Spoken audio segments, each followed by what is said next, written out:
मित्रांनो, रामकृष्ण हरी. कसे आहात सगळे? बरे आहात ना? आजचा विषय हा माझ्या महाराष्ट्र पोलीस आहेत त्यांच्याबद्दल. खूप सन्मान आपण पोलिसांना सदैव देत आलो. आणि काल परवा कांदिवलीमध्ये एक घटना घडली. परप्रांतीय भैयांनी माझ्या पोलीस बांधवांवर हात उचलला. या भैया लोकांची, या परप्रांतीय लोकांची एवढी मिजाज वाढले की आमच्या पोलीस मित्रांवर, जे आमच्या सणांना, आम्हाला जिंदगी आमची जी चालले की आम्ही बिंदास जे फिरतो, या आमच्या पोलिसांमुळे आम्ही फिरतोय. आणि अशा बांधवांवर कुठेतरी हात उचलण्याचा प्रयत्न केला आहे. मग अशा लोकांना वेळीच आवरणं गरजेचं आहे.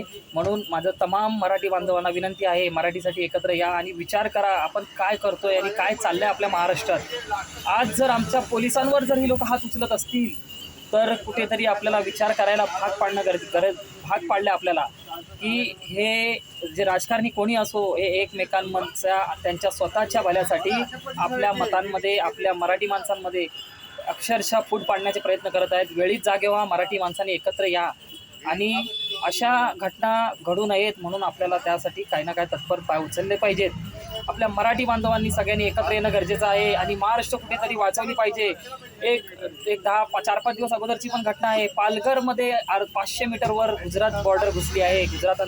गुजरात सरकारने 500 मीटर आतमध्ये येऊन अतिक्रमण केलेलं आहे. विचार करा, जर आपण शांत बसलो तर काय होईल. आणि आज जर माझ्या पोलिसांवर जर हात उचलला तर आपल्याला कुठेतरी काहीतरी मार्ग काढणं गरजेचं आहे. नाही तर हे आपल्याला खूप बिकट जाणार आहे पुढे. ही एक भयानक